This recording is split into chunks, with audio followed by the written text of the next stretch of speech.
bueno que están acá este domingo, aquí con nosotros. Déjenme acomodarme por aquí, ¿ok?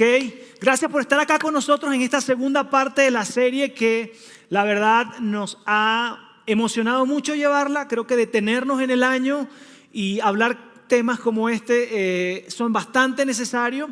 Hoy estamos en la segunda parte de esta serie que hemos titulado Texto, ¿ok? Y que tiene un propósito muy claro y es animarte, inspirarte e inspirarnos a leer más la Biblia, a leer más esos textos que están allí disponibles para ti y para mí. Si de entrada tú dices, uy, me invitaron acá y de repente ya es demasiado que vaya y lea mira, te estoy diciendo que leas, no que creas todo lo que está allí, ok, está bien, vamos despacio. Y específicamente quiero decirte, mira, reconozco que probablemente para ti esta invitación y este objetivo de la serie puede ser como mucho, ok. Vamos a ir más despacio, por favor, ok. Y quizás en una línea de escepticismo, ok, de no creo de lo que allí se habla y de lo que allí está escrito. Tú te encuentres probablemente un poco más allá, un poco más de la mitad hacia el escepticismo, o quizás tú te encuentres acá como creyente, ¿ok? Déjame hablarte a ti que probablemente te encuentres allí donde está la flecha roja. Está bien si no crees, está bien si no crees todo lo que está ahí en el texto llamado la Biblia y está muy bien, hoy vamos a hablar acerca de eso. Y mira, a pesar de que tú puedas decir no creo, o a pesar de que tú puedas decir no me animo a leer los textos de la Biblia, yo creo definitivamente que la Biblia, este libro, ok, vamos a hablar mucho más acerca de su composición, no podemos negar su relevancia en la historia, ok. La relevancia que tienen los textos de la Biblia en la historia no podemos negarlo. El impacto que los textos de la Biblia han tenido sobre la filosofía, la psicología, el arte, sobre nuestro mundo no puede ser negado. Por lo tanto, es un texto bastante relevante que de entrada quiero decirte, solo no te quedes en no creo lo que ahí dice. Comienza a leerla y después sobre el camino vas viendo qué creer y qué no. Pero quiero recomendarte, y de eso se trata esta serie, que leas la Biblia. Nuestra meta con esta serie es que leas la Biblia. Ahora, si tú eres un seguidor de Jesús, ok, que cristiano, católico y estás acá con nosotros, déjame decirte algo a ti. Tú necesitas acercarte al texto de la Biblia, tú necesitas estar de manera muy frecuente visitando y leyendo lo que ahí dice. No hay manera de que tú seas un fiel seguidor de Jesús, no hay manera de que puedas vivir de la forma que Él vivió, reaccionar de la forma que Él nos invita a hacerlo en medio de diferentes circunstancias, si no lees la Biblia. No es por absorción, o sea, si tienes a alguien en tu familia que lee la Biblia y tú estás al lado, entonces me va como que a transferir algo, ¿verdad? Un poco de esa paz que está recibiendo al leerla, o un poco de esa guía. No, es personal.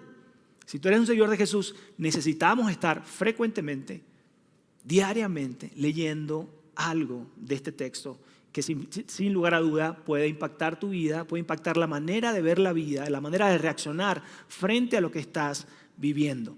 ¿Están conmigo hasta ahora? Si estás del lado del escepticismo, un poquito más allá, mi invitación no es que la creas hoy ni que la creas de inmediato. Mi invitación es que la leas. Y si te consideras un seguidor de Jesús, un cristiano, creyente, que tiene esa fe, esa confianza en lo que ahí dice, mi invitación es que la puedas leer y visitar con mucha más frecuencia, ¿ok? Y hoy hablaremos de esa composición. Hoy hablaremos acerca de la Biblia y yo mientras que trabajaba en el mensaje decía, se parece un poco a las clases de Biblia que yo recibí cuando estaba niño o joven, ¿verdad? Y mi meta es que no sea una clase, llamando clase sinónimo un poco de aburrimiento para nada, sino que pueda ser bastante inspiracional y que puedas animarte y no te pierdas, ¿verdad?, en el mensaje, sino que te quedes conmigo y seas inspirado a entender, a comprender un poco más la estructura de la Biblia, ¿ok? Para comenzar quiero decirte que la Biblia no es un libro, así que a veces cuando apenas tuviste un acercamiento y es incomprendida, probablemente te acercaste a una carta, a un libro que fue escrito en cierto momento, pero no es un todo, ¿ok? Y esto es muy, muy importante. La Biblia no es un libro, la Biblia es una colección de libros, ¿ok? Es como una biblioteca allí pam, centrada, concentrada en un solo libro, presentada en un solo libro, pero realmente tiene un conjunto de libros, específicamente tiene 66 libros y que fueron escritos por 40 autores diferentes. ¿Vieron? Por eso que acercarse ahí a ver, tipo mágico, ¿no? Voy a abrir la Biblia y depende de lo que yo abra y lea, la continúo leyendo o no. Y ya la lees y comienzas y lees de caballos y de cosas y tú dices, no, esto no. ¿Verdad? O persecución o guerra, tú cierras y te vas rápido y dices, no regreso allí. No, ya va, abriste un libro. Y vamos a hablar un poco más acerca de eso. De hecho, es un libro y un compendio de libros donde el primer autor que cronológicamente que comienza, y de hecho así está organizado los diferentes libros, es Moisés, es el primer autor de la Biblia, así está presentado, y él escribió en el año 1400 antes de Cristo. Ahí empezó a escribirse el primer libro de la Biblia. Y el último autor es Juan, que escribió en el año 95 después de Cristo. Entonces imagínate, es una temporada de 1500 años allí condensado. Dime tú si no es digno de acercamiento y de curiosidad de toda la sabiduría que puede y que hay en este libro. Lo más impresionante, que a pesar de que son 40 autores diferentes, 66 libros diferentes, todos cuentan una sola historia, la historia de la redención, la historia de un Dios, un Padre celestial, un creador de todo, que quiere acercarse y restaurar la relación con su creación. Y eso es lo impresionante, o sea, me vuela la cabeza. ¿Está conmigo? 1500 años, muchos de esos autores no se conocieron, pero todos sus libros, sus cartas escritas, es un hilo conductor acerca de Dios quiere acercarse a ti. Dios quiere acercarse con toda la humanidad. Quizás tú dices, mira, Ulises, yo no creo. Es que no creo en esto. Yo te diría, mira, puede ser una conclusión muy simple al día de hoy. Puede ser una conclusión muy simple. ¿Por qué? Porque no es un solo libro. Son muchas cartas. Son muchos autores. Son diferentes tiempos en la historia. Yo sé que puede ser difícil de entender. Algunos de esos textos fueron escritos 3.500 años, hace 3.500 años. Es un texto antiguo, pero tranquilo, para eso tenemos las diferentes versiones de la Biblia, ¿verdad? Versiones que te ayudan a entender y ya no hablar español, ¿verdad? O españolete, ¿no? Y sabéis y conocéis y tú dices, ¿qué onda? Yo no hablo así, qué raro, ¿no? Y hay diferentes versiones de la Biblia que tú puedes escoger, la que sea más práctica, más directa, la que sea, no sé, la que más te guste, pero definitivamente, amigo, no, yo te digo, no te quedes ahí simplemente en decir, no creo, porque hay mucha riqueza en ella. De hecho, vamos a comenzar un poco acerca de su estructura. Está dividida en dos partes, dos grandes secciones, el Antiguo Testamento y el Nuevo Testamento. En el Antiguo Testamento vamos a conseguir 39 libros, en el Nuevo Testamento vamos a conseguir 27 libros. Ahora, la palabra testamento tiene, su significado es pacto, ¿ok? El pacto que hace una persona con otra persona en específico es el pacto que Dios hizo con un hombre o el pacto que Dios hizo con una nación, el pacto que Dios hizo con toda la humanidad. En el Antiguo Testamento encontramos no solo un pacto, encontramos diferentes y muchos pactos allí. Quiero mencionarte como ejemplo al menos 3 de ellos. El pacto de Dios con Noé, donde Dios le dice, ¿sabes qué? No voy a matar o a inundar nuevamente la tierra y acabar con la humanidad. Ese es un pacto que Dios hizo con Noé. El pacto que Dios hizo con Abraham cuando le dice, hey, haré famoso tu nombre. Y hasta el día de hoy seguimos hablando de Abraham. Y a través de ti bendeciré toda la tierra, toda la gente de la tierra. Y también eso ha sucedido. De hecho, a través de esa promesa se ve un poco el eco de la promesa de la llegada de Cristo a nuestra vida. Así que definitivamente es un pacto súper relevante. Otro pacto que encontramos en el Antiguo Testamento es el pacto que Dios hizo con el rey David, donde le dice, ¿sabes qué? Después de ti siempre habrá alguien en el trono de Israel que será de tu linaje. Y ahí se conecta incluso, así sucedió, pero además se conecta con la llegada de Jesús, que viene del linaje de David. Y es impresionante, es emocionante lo que tú y yo podemos encontrar ahí. Ahora, en el Antiguo Testamento hablamos de la antigua Israel, ¿ok? Esa relación, y eso tiene mucho que ver con historia, con cultura, y quizás de entrada puede ser un poco incomprendido porque está lleno de mucha cultura, de muchas formas y de ese tiempo, ¿verdad? Hace muchos años atrás. Después de esto viene el Nuevo Pacto o Nuevo Testamento, ¿okay? Que se conecta con ese momento cuando Jesús está sentado en esa cena de Pascua, esa última cena de Pascua con sus discípulos, y le dice: miren, hoy establezco un nuevo pacto con mi sangre, voy a hacer un nuevo pacto con mi sangre que impactará a todo el mundo. Porque los pactos se hacían a través de la muerte y la sangre de los animales, pero Jesús dice: mira, voy a hacer un pacto aún mayor y mejor que impactará a todo el mundo. No es para una persona, no es para una religión, no es para una nación, no es para un grupo de personas ni para un linaje. Mi pacto tendrá impacto y eco en todo el mundo. Mi pacto no tendrá fin.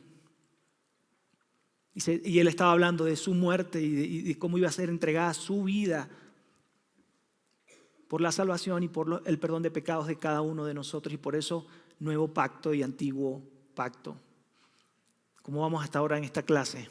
Bien, hablemos un poco del Antiguo Testamento, ¿está bien? Vamos a meternos en el Antiguo Testamento. Por ahí les entregaron una tarjetita, ¿ok? La tienen por ahí. Muy bien, si no se la entregaron al salir, por favor, acérquense con alguien, dé atención al invitado que dice aquí Vidaín, playera negra, para que le entreguen esa tarjeta. Sin embargo, de apoyo lo vamos a tener aquí en pantalla, ¿ok? En el Antiguo Testamento los libros están categorizados en 4, ¿ok?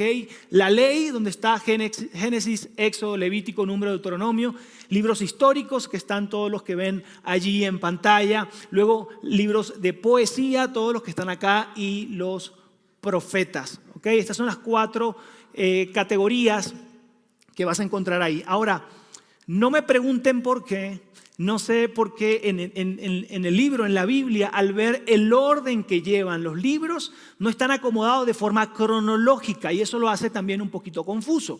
¿Ok? Quiere decir, de repente estás leyendo Génesis, Éxodo, Levítico y Número, y como que se cruza algo que tú dices: ¿en qué momento en la historia me perdí? Entonces lo que vamos a hacer a continuación es que yo les voy a presentar en pantalla el orden cronológico histórico de cómo vienen estos libros entrando en el tiempo que fue escrito. ¿Okay? Aquí lo vamos a ver. Este es el orden cronológico. Esta imagen, aunque se ve confusa, debería ayudarnos a tener una mayor comprensión y un mejor acercamiento a los textos de la Biblia. ¿Okay?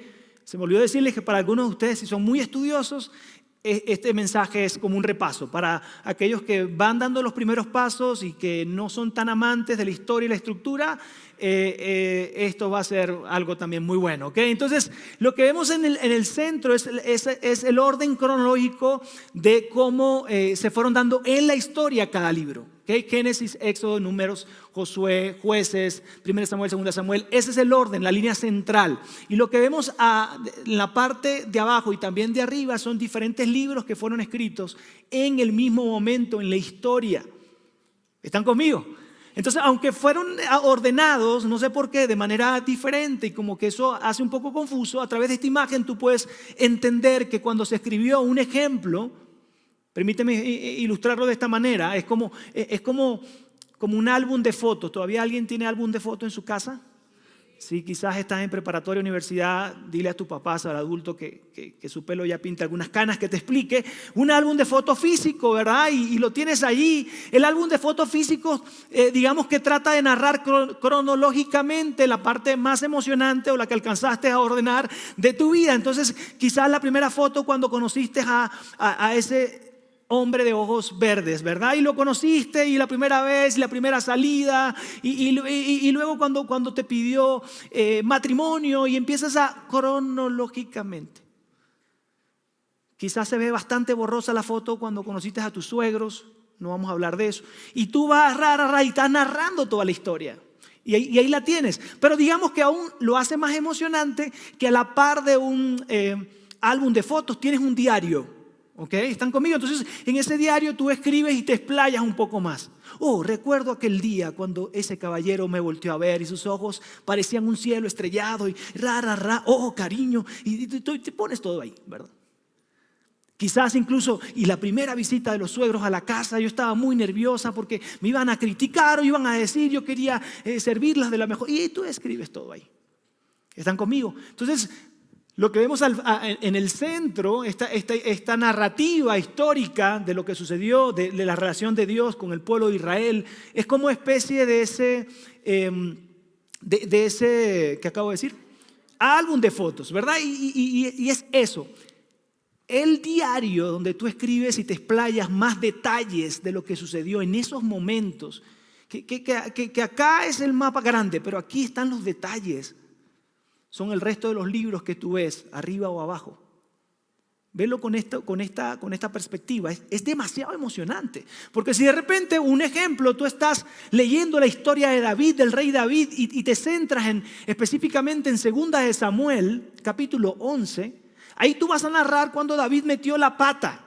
No había otro más profundo, ¿verdad? Él metió la pata y lo hizo consistentemente, ¿verdad? Estuvo una relación con alguien que estaba casada y que su esposo estaba al frente de batalla.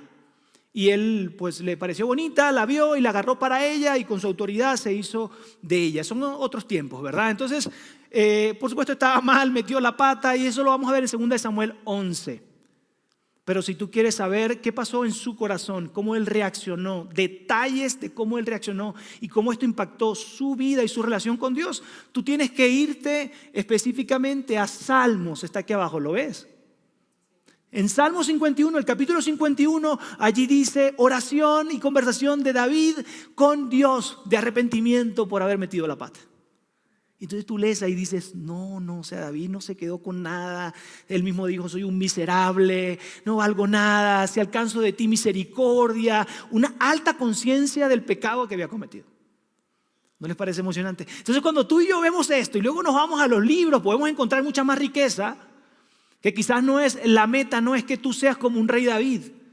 La meta en la lectura, que a mí más me ha enriquecido, es poder verte en ellos en ese momento de la historia. Y tú dices, ¿qué tan enojón puedo ser yo a veces como esta persona?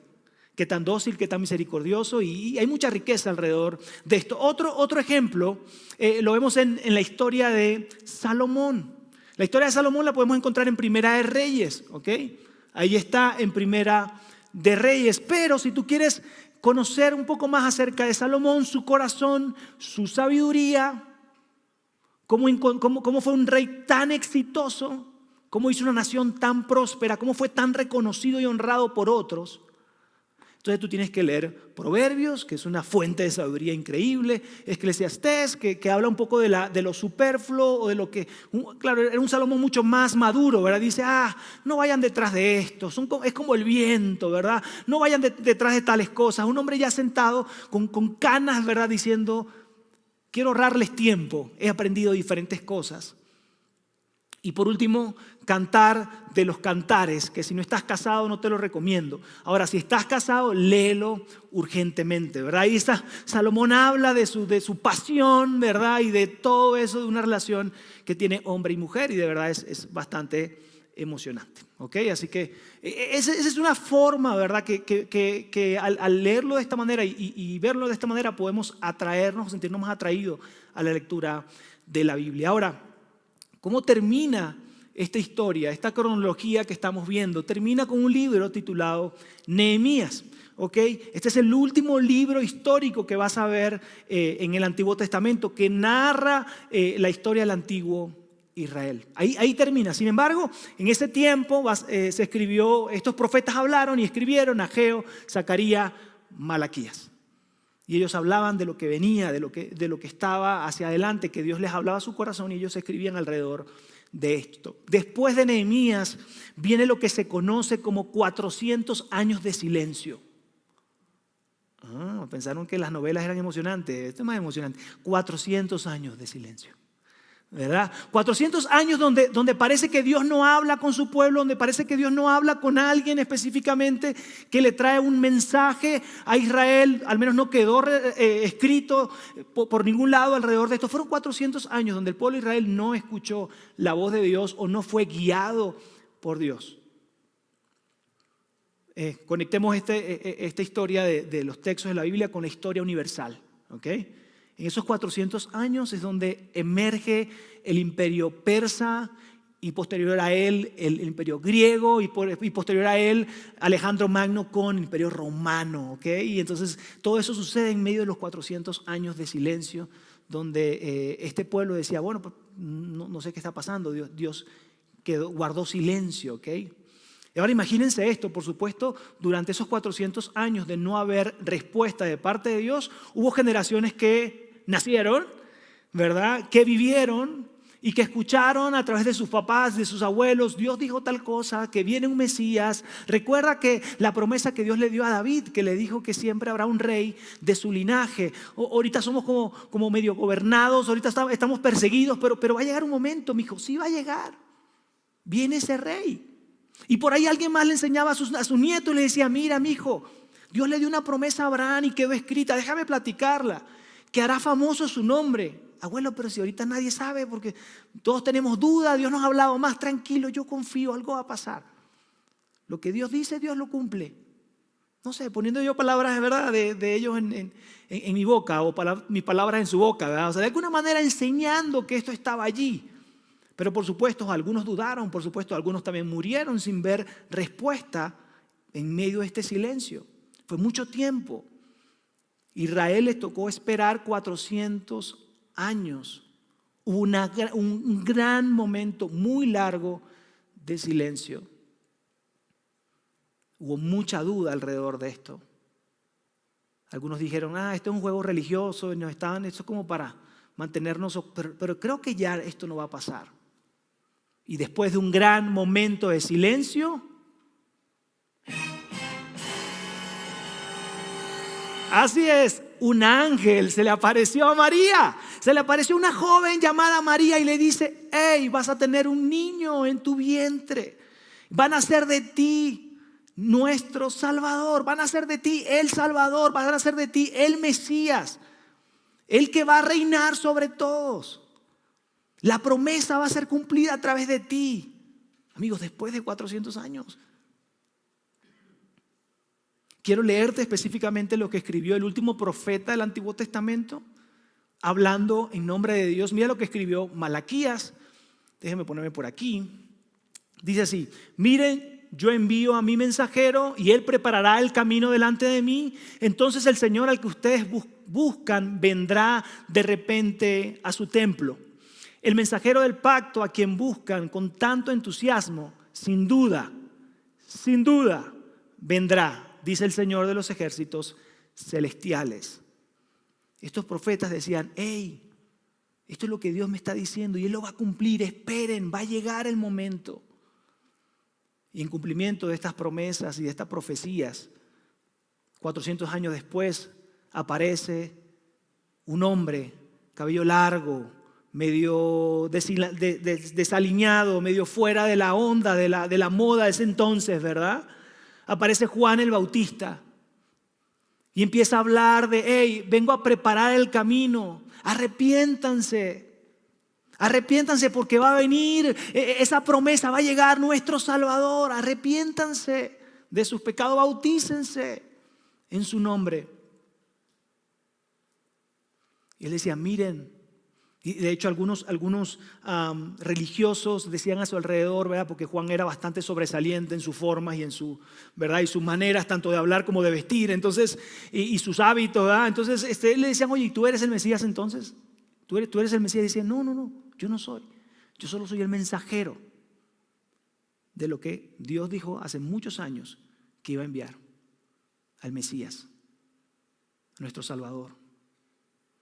Y un día después estaba en el río bautizando y ve llegar a Jesús y se voltea y dice, miren, Él es el Cordero de Dios que quita el pecado del mundo.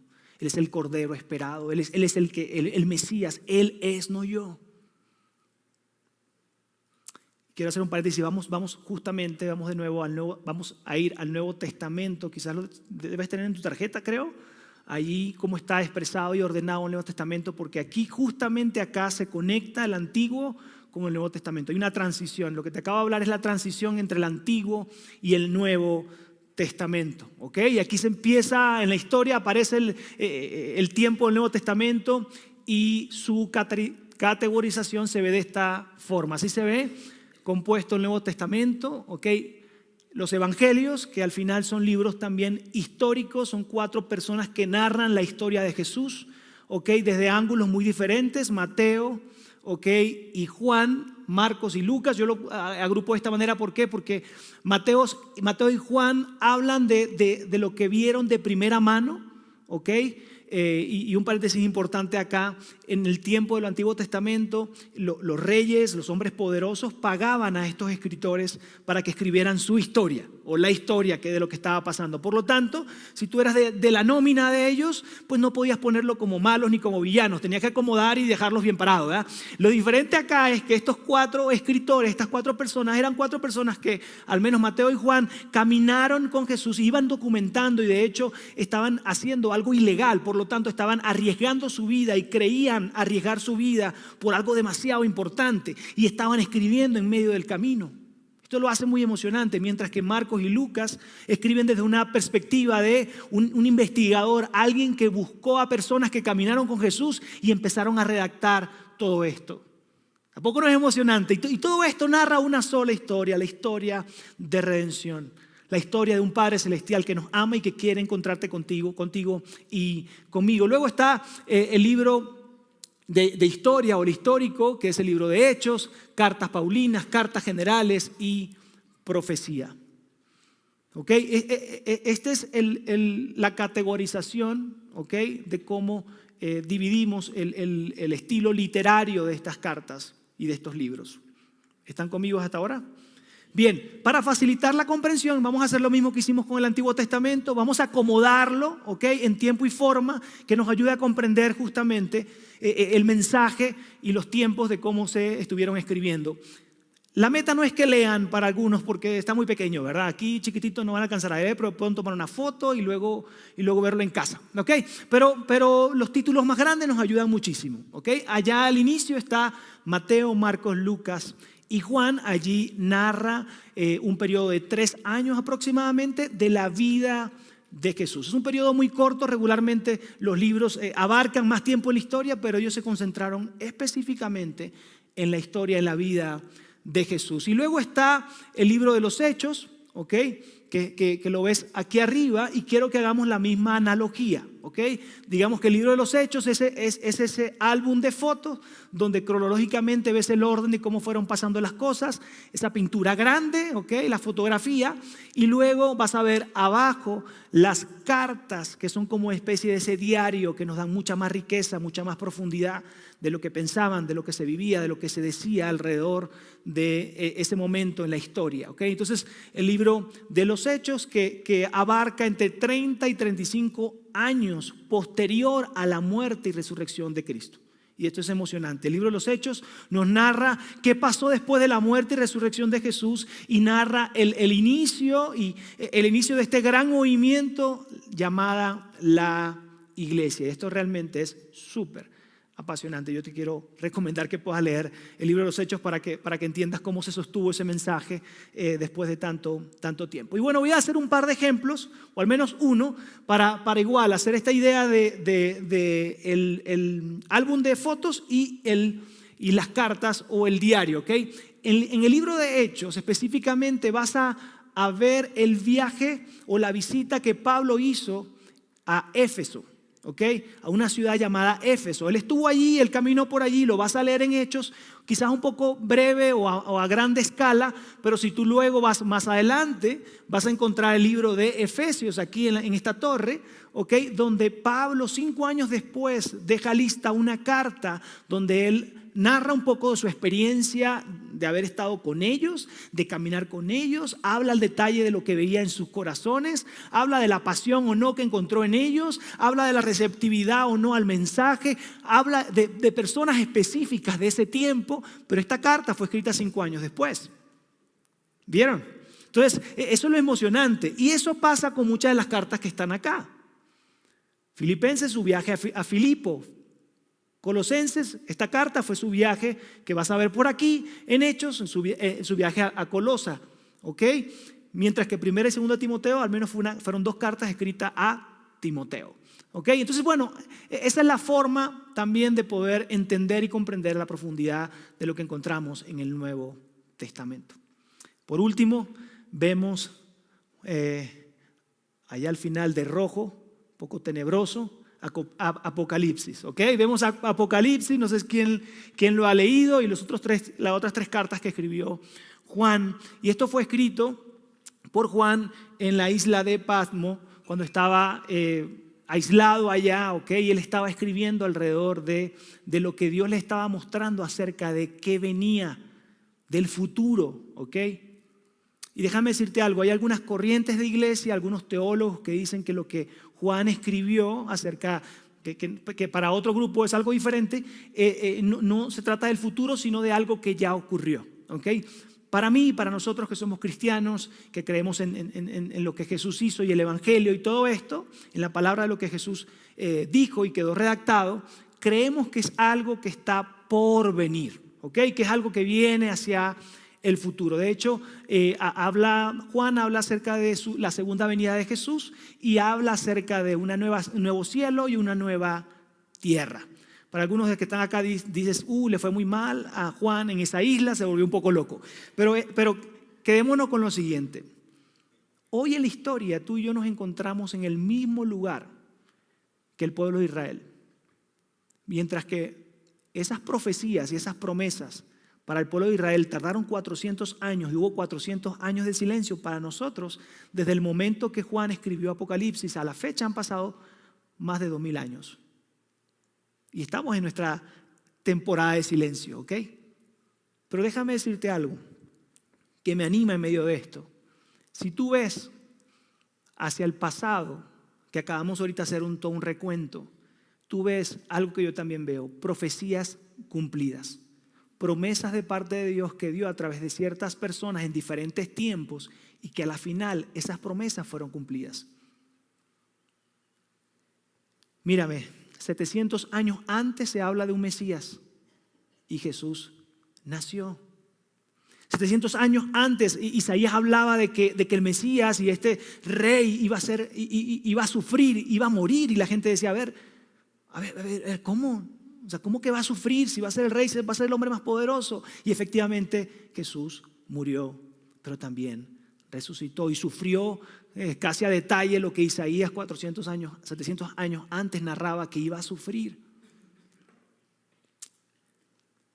Déjame decirte esto, Jesús predijo que iba a morir, que al tercer día iba a resucitar. Y lo hizo. Si alguien predice que va a vivir y que va a entregar su vida y que va a morir, pero que va a resucitar al tercer día y lo hace, tú y yo deberíamos creerle todo lo que dijo. Y Jesús también habló de una segunda venida. Por lo tanto, nosotros creemos y nos mantenemos confiados de que Él va a cumplir su promesa.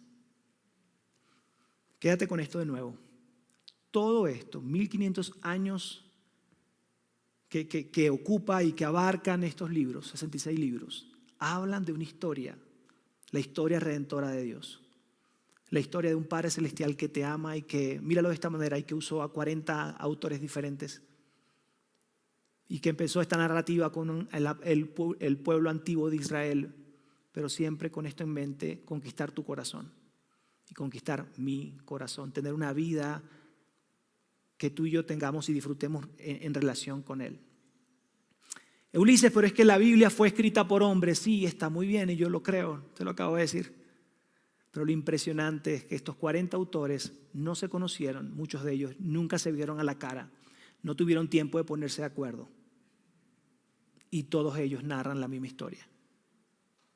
La redención, la reconciliación, un Padre que quiere acercarse a tu corazón y al mío. Y esto me parece increíble.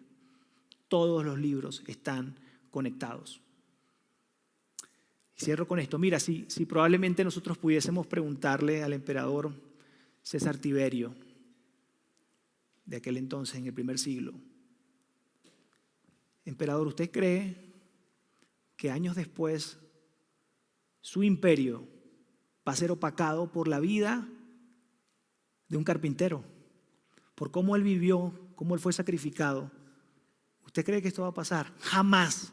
A ver, emperador, ¿usted cree que esta ciudad, que Roma, va a ser llena de estatuas y de señales de una cruz que apunta a un carpintero que entregó la vida por la humanidad? A un carpintero judío, ¿usted lo cree? Por supuesto, he dicho, jamás en la vida. Y hoy en día, si tú caminas por la calle de Roma, si tú entras a internet y buscas, vas a encontrar cruces por todos lados, anunciando y recordando que Jesús, ese carpintero, no solo vivió, no solo murió, sino también resucitó. Y esa es la explicación de por qué ha permanecido y por qué estuvo por encima aún del propio Imperio Romano, que se opuso a su vida y a su mensaje. Y está bien si no crees, ¿ok? Seguimos estando bien. Mi intención es que puedas acercarte y leerlo. ¿Sabes por qué? Porque si tú sigues las enseñanzas de Jesús, no me cabe duda de esto que te voy a decir. Tu manera de ver la vida, tu manera de vivir, tus reacciones van a cambiar. Tus resultados van a cambiar. Tus relaciones van a cambiar. Tu relación con el dinero va a cambiar. Tu relación con la influencia que puedas tener como líder va a cambiar. No estoy hablando de una vida perfecta, sin problemas y sin baches y sin... No. Estoy hablando de que las cosas cambian cuando tú y yo caminamos de la mano de Jesús. Cuando tú y yo somos formados e informados por lo que consideramos la palabra de Dios en nuestra vida. Algo a título personal, y con esto cierro. Hace aproximadamente un año estaba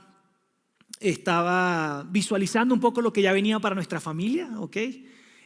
Nuestros hijos, el mayor va a entrar a preparatoria, la menor va a entrar a secundaria ya en el siguiente periodo escolar, y esto para los que son papás significa un gran aprieto, ¿verdad? Desde el punto de vista financiero, logístico, y estábamos viendo acerca de esto, llorando mucho alrededor de esto, diciendo, Dios, ¿qué sigue?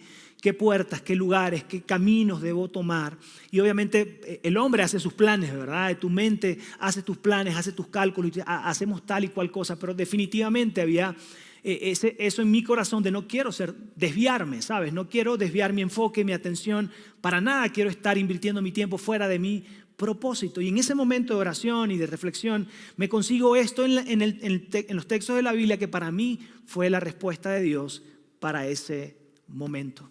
Dice lo siguiente: inclina mi corazón hacia tus estatutos y no hacia las ganancias desmedidas. Hay otra versión que dice no hacia la avaricia, no hacia el amor al dinero. Y no está mal planear bienestar para nuestros hijos, por supuesto que no, pero para mí era como Dios hablando y diciéndome, aguántate, no pierdas el enfoque, mantén tu ruta. Y continúa y dice, aparta mi vida de cosas vanas, dame vida conforme a tu palabra. Yo decía, realmente eso es lo que yo quiero.